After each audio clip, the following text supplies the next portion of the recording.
Anything? Anybody? Anything? Hello? Anything? Good God.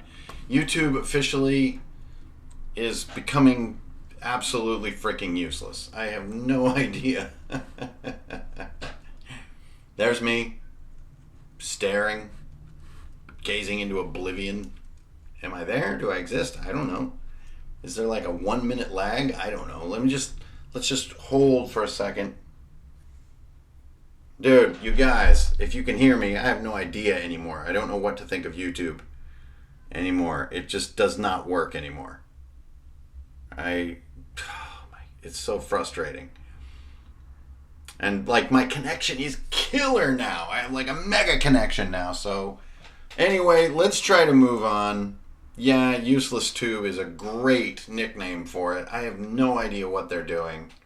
Here it's like going to drop it again. If it drops at any second, then I don't know what to tell you. Okay, let's block that out. Let's breathe. Let's breathe. Okay, let's hope that this stream holds together. I have no clue what YouTube is doing nowadays. I've got all of the megabits. Anyways, greetings everybody. My name's Hankern Fairnail, Ingrid Burnall here, trying to struggle through the current internet situation. I really cannot explain what YouTube is doing these days. But anyways, we are not here to talk about YouTube because what is there really to talk about except like, you know, a colossal greed machine. But we use it. It's handy. It has brought us together. So I got to say thank you, YouTube gods, for that. But seriously, stop trying to monetize so hard and maybe make it work a little better. Okay, anyway, Hankern Fairnail here. That's me. We are here to talk about the Think Deck. All right, enough ambling about. So what you're seeing in the main camera right over here where my big old mitts are is the ICRPG Think Deck. This just finally released yesterday. I had some delays because there were some tweaks I needed to make that were worth the delay. But here's the long and the short of it, because you probably never heard any of this garbage. For years, I have been using a poker deck. I have several different ones. We all collect poker decks if we're like, you know, weird gamer heads.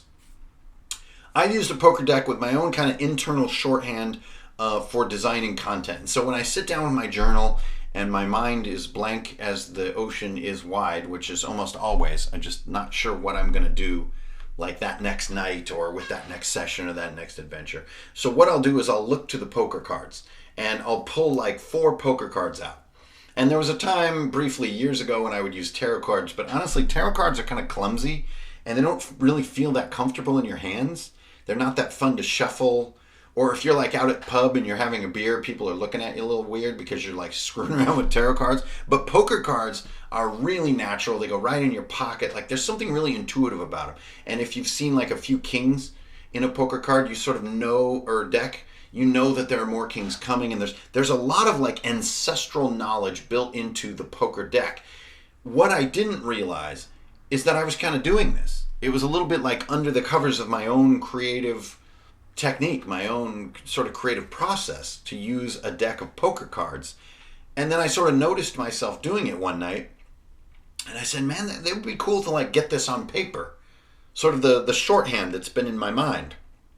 You know, I just kind of, you know, slopping my way through it like I do so many things. And so I thought to myself, whoa, I should start writing this down. And what happened next was a 72-hour freak show epiphany of writing down, documenting, and refining and doing all of the art for and doing all the layout and setup for this right here, which is the ICRPG Think Deck. So the Think Deck is a 54 card deck, just like a poker deck, 52 cards and 2 jokers.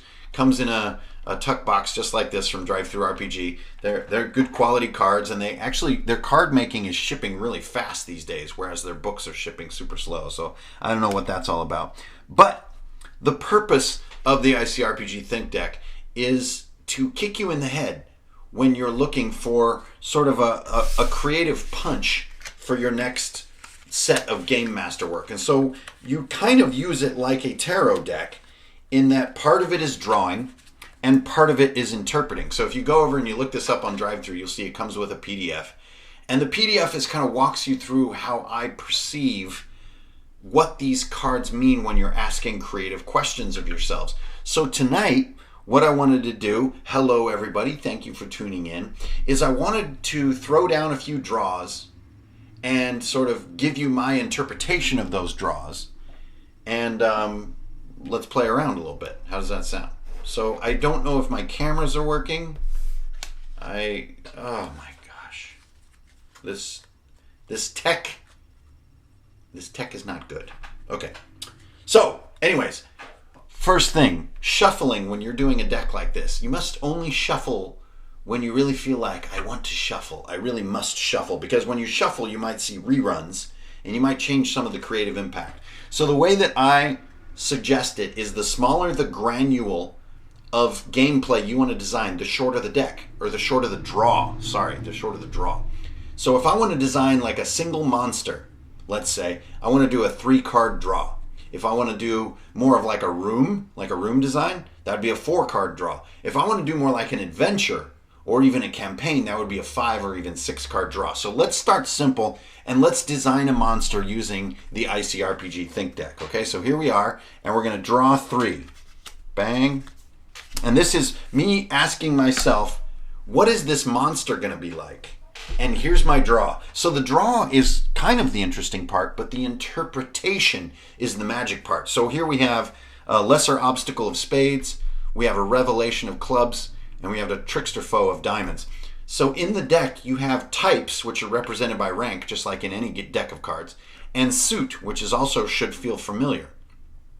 Now, suits have come with themes for years, if not centuries. Spades are often associated with death and poison. Clubs are often associated with plants and nature and simplicity.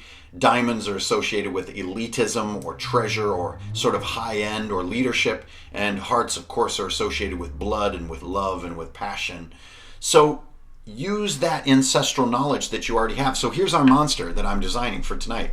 Interesting. So how can we read this? Well, first we have a lesser obstacle, we have a revelation, and we have a trickster foe. So this is kind of giving me the biggest hint. A trickster foe is a foe who uses stealth, disguise, or general deception of some kind to overcome foes. And this is also a trickster of diamonds.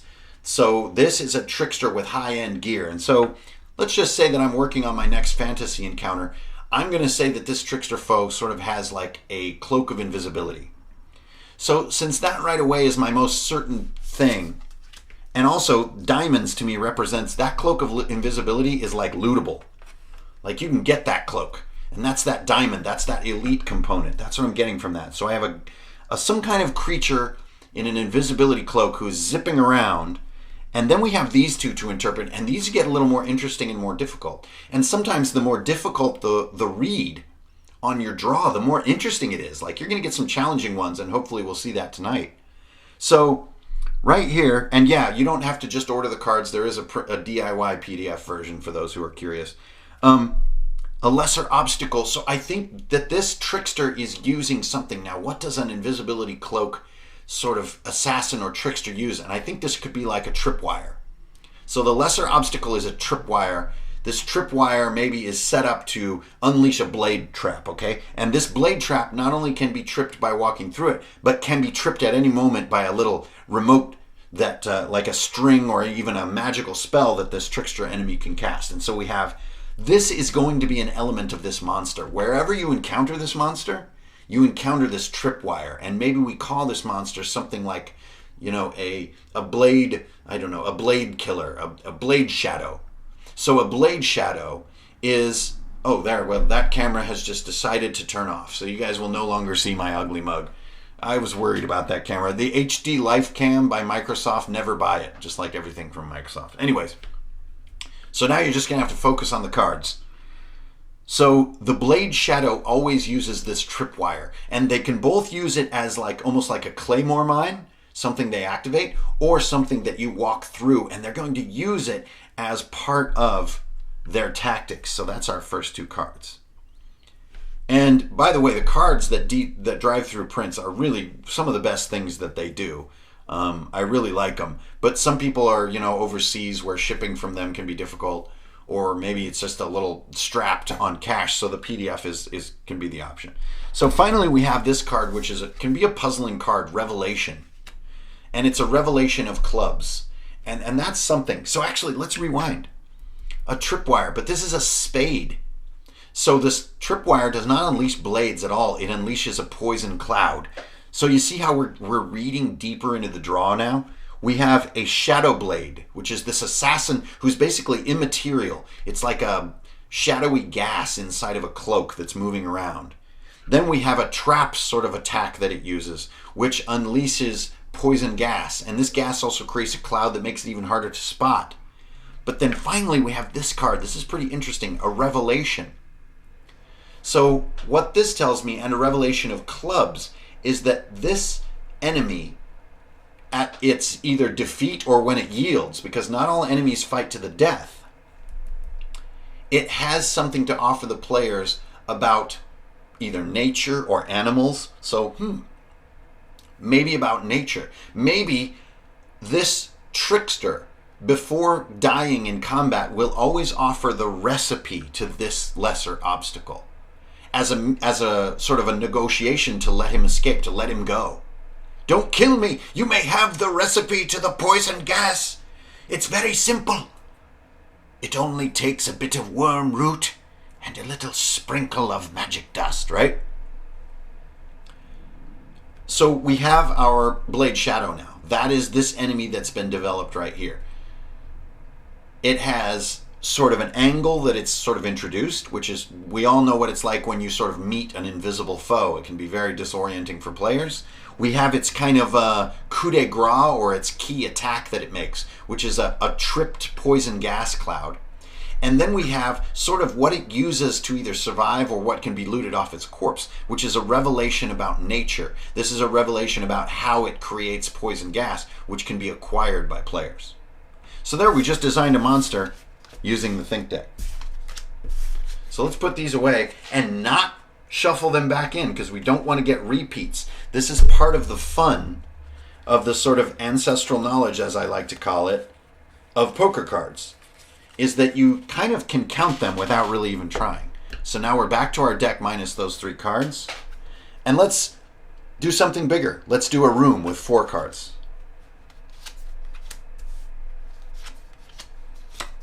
Okay, here's our room draw.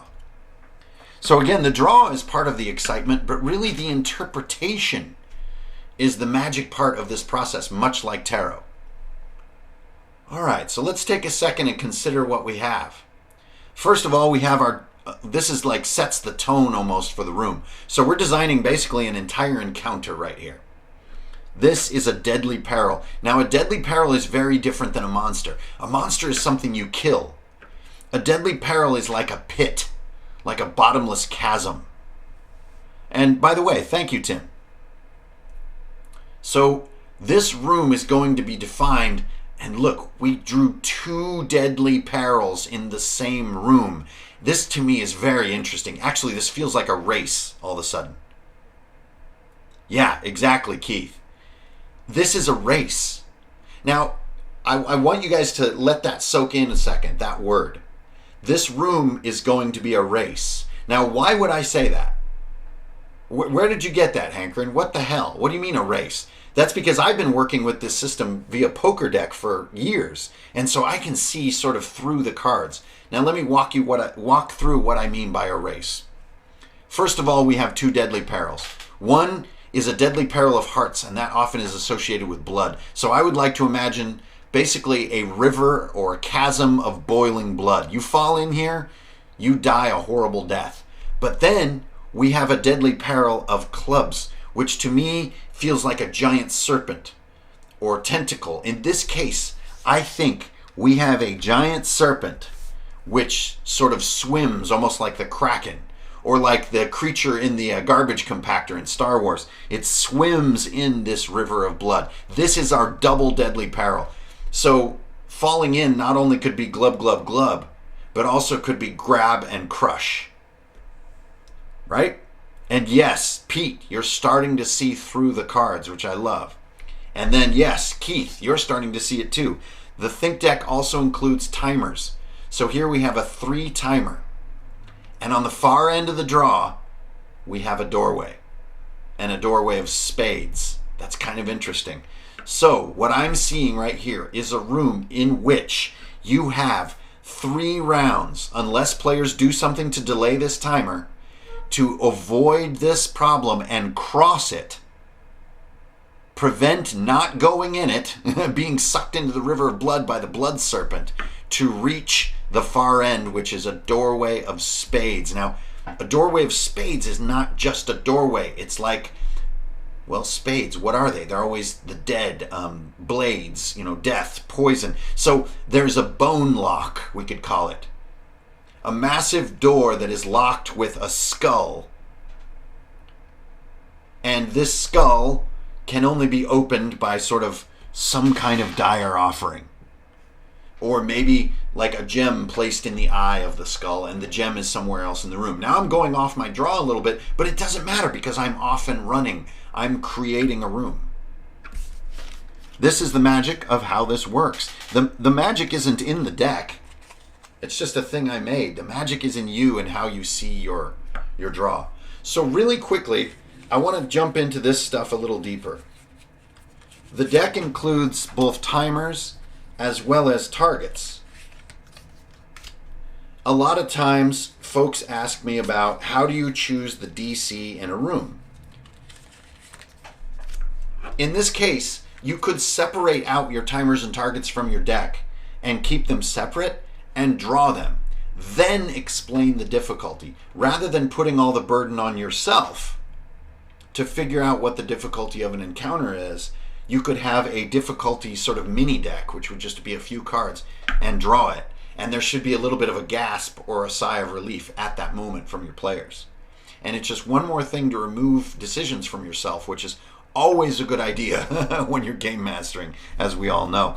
These can also be used, so often people ask me for table aids instead of dice to show what the timer and target are currently. And like, here, let me grab my skull.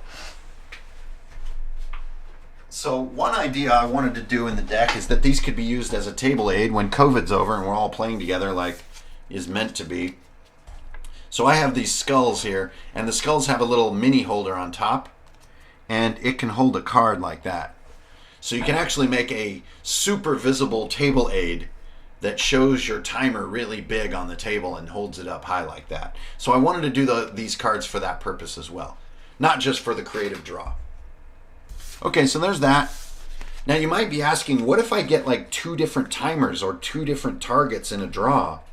And I think that's where, again, the burden on you to make an interesting interpretation happens. Right? It's not that, oh darn, I got 2 targets in the same draw. No, the burden is on to you to say, maybe during the encounter the target changes from one to the other. Maybe there's an escalation or something worsens. So let's do another draw. This time, let's ask ourselves, what is this campaign going to be all about? You ever have that moment? Let's give that a try. Let's do a 5-card draw and see if we can come up with a campaign. And there's no tricks here. I shuffled and I'm drawing a lot of reds tonight. I have no idea why, but it's just happening. Thank goodness there's a black. And that's already 5. So I got 4 reds and only 1 black. It's just weird how cards kind of play out that way sometimes. But we have to have, truth in our draws and truth to our systems. Wow, look at this. Unfortunately for the heroes, we have 2 components that are just not going to make this campaign one where the heroes are having an easy time fighting goblins. These are supreme enemies. We have a roleplay foe who is basically a foe who doesn't fight, who can only be swayed by negotiation or other means, maybe even an offering, a gift. Then we have a supreme foe. This is your dragon. This is your lich wizard. This is your undead king. We have a lesser obstacle. We're going to work through these. A greater obstacle, and then ally of spades. Now that's interesting. Now notice, I'm not fascinated with every card.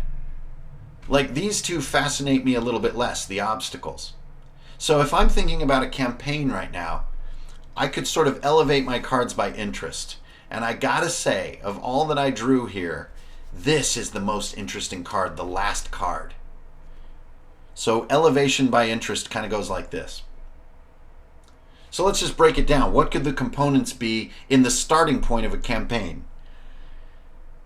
There is a sort of I don't like, just playing the ruler card. So maybe a mind flayer who is beyond the power level or the power reach of the characters, but is looking for something.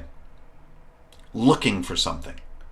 I see that right there. The campaign has a route where an enemy is asking you for something, and they will not relent in their villainy until they can get that offering from you. They're a role-play foe. They are not a combat foe, and that's our starting point. The players are either imprisoned or waylaid or sort of leveraged by this flayer in a way that sort of kicks the events off.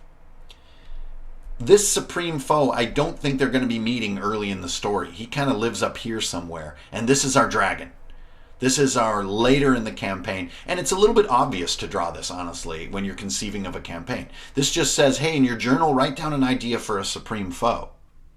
And I'll be like, oh, well, frick, man, Black Dragon. I've been wanting to do a Black Dragon campaign. There you go. So I'm not, going crazy creatively right there. Now, these two, I basically see almost like a Middle-earth journey here. We have a lesser obstacle, which is like Mirkwood, and we have a greater obstacle, which is like Osgiliath. Now, you don't have to translate those one-to-one, but I'm seeing sort of a pattern in this journey, and this journey is being driven by our roleplay foe.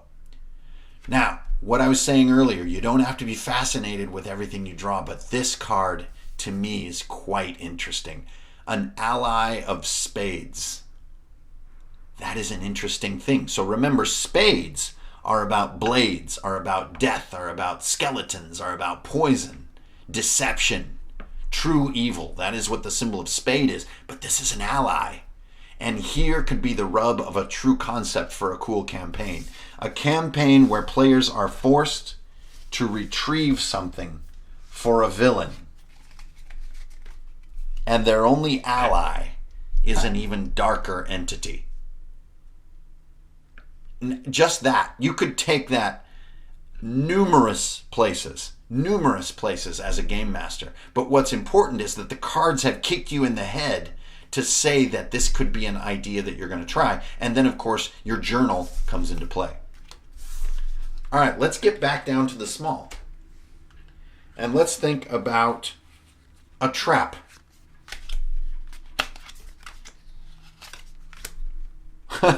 Look at that. Let's just stick with it, okay? It's because those are what I was showing earlier, right? So I didn't shuffle them back into my deck properly. But don't turn away now. Trust the cards, even when you shuffle horribly like I just did. Let's just embrace it. What the fuck does this mean? We have a 4-timer, a 12 target, and an inverted 3-timer, which I kind of just didn't notice and just flipped it inverted because of my shuffle.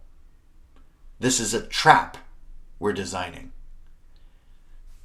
I don't have fixed rules for how you interpret this stuff because I think the creative mind is anathema to fixed rules.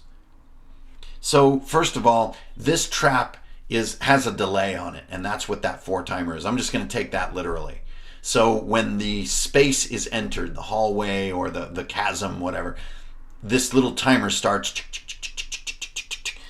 The 12 represents, it's a relatively low target to either disarm, understand, or reduce the deadliness or avoid this trap. Now we've got the weird card. Again, this is the strange thing about these draws. Not everything is fascinating. These two cards are not that fascinating, but an inverted 3. So generally when I draw an invert, I do exactly that. I take it as to mean the opposite. So instead of a 3 target, I see this as dropping the target by 3. Okay, wait a minute. That's kind of interesting. So maybe, the timer, dropping the timer by 3. Not the target, the timer. Interesting. This is how it works. The trap triggers, and you can make it whatever you want, but the trap triggers. Right? The stone is descending and pulling the cable. The trap is happening. With a target of 12 and a few clues, players start to poke around, and if they fail, the timer is reduced by 3 right away on the first failure, and the trap is about to spring. So, do I really have the most ingenious trap design here, giving me all the information I could ever dream of? Hell no. But the draw has already sent me down a chain of reasoning involving numbers I can write down in my journal. Now let's follow up, since we really didn't get a great explanation there. This is more details about our trap. Look at this one. So when our trap springs, we have a lesser foe of spades, which can often be interpreted sort of as a skeleton. You know, or an analog in your game world of what a skeleton might be. A lesser obstacle. And then more. A lesser foe of diamonds to me represents a leader. So now I'm almost getting a sense of space here. When I do it this way, I don't know if you guys can... There we go. Here is our trap. Our trap is a room in which the opening salvo of mook enemies, of low HP, low damage enemies, is all sort of these skeletons or undead frogmen or troglodytes, something to that effect, and then hiding behind a lesser obstacle. And in this case, a lesser obstacle of hearts. That's either blood or romance. So I think actually this skeleton is behind like a wall of bodies. That's the lesser obstacle. And this skeleton is the supreme one. He is the magic caster. He's the one casting fireball. So the trap is juk, juk, juk, juk, juk, juk, flunk. The whole thing opens up. The skeletal army pours out. These are these guys. And behind them, protected by a wall of corpses, you have a spell-slinging super skeleton. Now, we could have drawn a lot of different things here for what a trap could be, but it wound up being that. Does it fit your game? Not sure. I'm kind of imagining a somewhat generic fantasy campaign as our context. Let's think in sort of sci-fi terms for a second. So, I'm looking into designing a session for my sci-fi game. What could it be about? I really like drawing 4. 4 feels pretty natural to me. Let's see what we get. And this will be the last one, and then I'll let you guys get on with your Friday night. What's up, wizard? All right, so here's my session. We've got a doorway of hearts. We've got a somewhat difficult target, a 15 target. This could really, I could just make a decision that for the whole session, the target's going to be 15, just like it was last night in our Warp Shell game. Then we've got Doom, and this is really worth talking. This is the Joker in the deck. This is worth talking about. And here we have a 2 timer. How do I interpret this for coming up with a session? I'm going to have to say that almost every time in a sci-fi game you have a doorway. A doorway is a lot like a bulkhead or airlock. And this airlock is central to the goals of the players. So, I don't really have a card here explaining what's beyond that doorway to help me come up with an idea. But I do know they're going to be struggling towards this doorway. And maybe because it's a doorway of hearts, it requires like a DNA sample to get through, right? Blood. So we have a doorway you can only pass with a DNA sample. We have a night-long session DC of 15. All my timers max at 2. So this is going to be a fast-moving, almost like an A-Team style game. And that's what I'm going to interpret this card to mean. No matter what I roll, so if I roll a D4 for my timer, I just cut it in half. It's either a 1 or a 2. Every timer is fast. This is going to be a fast night of gameplay. And then we come to this, Doom. There's only 2 of these cards, and they don't have a suit in the deck. And in the PDF that you'll get with the Think deck, really, Doom is referred to as something to be fled from, not something to fight. And so I always think spatially, and so I'm going to reverse my draw a little bit like this. Doom is coming. It's like back here. I always think left to right like this, right? Doom is coming, and when it arrives, it will be annihilation. This is the Genesis wave from Star Trek. It is rolling behind the players, and the only way that they can escape it is to access this bunker or this station or this starship. And the only way into the starship is through this sort of DNA door. Now I'm kind of like, whoa, exactly. There's a lot more to figure out. And Scott, no, I don't have my DJ gear set up yet. I'm in my new house and I'm not quite set up. So sorry about that. We'll get back to Friday nights soon, though. So Doom is coming. It's not something to be fought, but to be fled. We've got a 15 all night. We've got a maximum timer of 2 all night, no matter what I come up with. And the DNA door is sort of going to be the end of my session. Now, obviously, sort of thinking spatially, this this area right here is a complete mystery. Why not throw a couple cards into it? Maybe I can get some ideas for what the session might be about. So here come the black cards finally. A revelation paired with Doom like this always tells me that that revelation is about the Doom. So wait, now we're starting to see a session. Players are fleeing this sort of Genesis wave. And in the course of the action, while they try to break through this sort of, what could you call this? This is a base. This is a fortification. Almost like maybe you have a bunch of squags with laser rifles and they're all sort of, or wait, this is spades. So you have like skeletons in cosmonaut suits and they are all guarding this bunker. That's their job. Only the elites can get in the bunker to avoid the Genesis wave. And along the way, the players find out, this is a revelation of spades, that the Genesis wave is all been a lie. It's been pitched to the intergalactic government as a way that they're going to terraform planets, but in fact what it does is it skeleforms planets. The revelation is a revelation of death. The creators of the Genesis wave have deceived everyone, and it's actually a wave to wipe the cosmos of life itself. And the only way to survive is inside this bunker beyond the DNA door. Now, I still have a lot of work to fill in, but I'm starting to get a sketch for a session. And that is how the Think Deck works. It doesn't give you all the answers. What it does is help you find your own answers. And in a lot of cases, it more so just helps you find your questions. Questions about what's going to happen in the session, about what could be the ending, what could be the beginning, what could give it gravity, what could give it excitement, and then some really banal questions you could answer too, like what's the DC of this room for dex checks and strength checks and stuff like that. Just draw and it's like, oh, it's 15, it's 12, and suddenly you're relieved of that decision. And I think that relief, that is the very purpose of this deck, is to help relieve you of that endless sort of decision fatigue that comes with being a game master. And that's why I've had so much fun using a deck of cards over the years. And we did a poll on Patreon about what was most useful about Index Card RPG, about the old volumes. Like, remember way back in the beginning, I didn't even publish an RPG.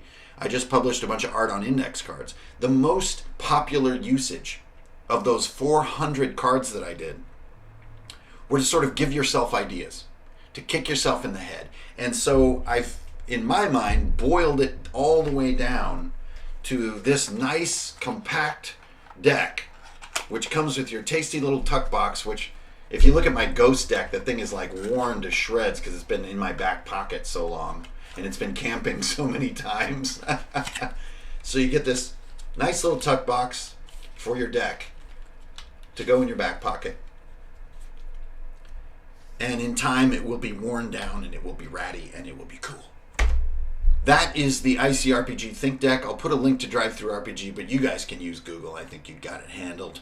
I just wanted to put it out there because I'm super excited about it. When I got the whole thing figured out, like I said, it was 72 hours of pure insanity to get the schema done, to do all the art, to build all the publishing stuff, and did that whole thing like in a freaking epiphany of bonzo. So I wanted to get the word out here on YouTube, which is so volatile lately, so sorry about the false stream earlier. I'm not sure why YouTube is dropping now and again these days. But what are we going to do? We'll just kind of keep on streaming, baby. Keep on streaming. Because it's way more fun to see you guys commenting over there and be kind of running in real time than it is to do recorded videos. Recorded videos are cool, but honestly it feels kind of like making like gag TV or something. I know they're funny and they have a lot of like cool art, like right up here and everything. It just doesn't quite feel as human. When I'm live, I'm right here. You guys know I'm like in my room right the F now, just like you out there striving and surviving, getting ready for Friday night and the weekend to be just as glorious as we can make it. Okay, so it's 52 cards and 2 jokers, which are Doom in this case. So it's a 54 card deck. Go check it out on DriveThruRPG. And if you ain't got the ducats for the full deck, just grab the PDF. You can DIY that stuff. There's also a scheme in the PDF about how to just use your favorite poker deck to translate the results to get the same like idea factor. It's not about pulling in all the revenues. It's about getting those idea kicks out there and getting everybody some relief from that like decision fatigue that comes with being a week-to-week GM. A lot of us are running 2-3 games a week, and when you're doing that, your brain just starts to go to mush, and you need all the help you can get. So that's when your old buddy Ingrid is kind of like scratching my chin, thinking about what I got to do there. But then, I don't know, I just want to take a bike ride. All right, so everybody, keep it real. Don't steal. You're always going to get a deal. Pull one out for your old homie, Hanker and Fernell. I miss all you guys terribly. I miss everybody. I miss the world. We're all going to get back together. Like, I don't know, it's probably going to be in 2021 with when this whole dang apocalypse is over. We're going to be in our gas masks, and we're going to have our like M1s, and we're going to be walking along with our shopping carts and be like, yo, Ingrid Bernal, what up, dude? And I'll be like, hey, man, peace. So until then, I'll see you guys on that old internet, all right? Thanks for tuning in, everybody. And check it out, and stay tuned for stuff. I'll just keep on streaming. Just keep on dreaming. Oh, yeah.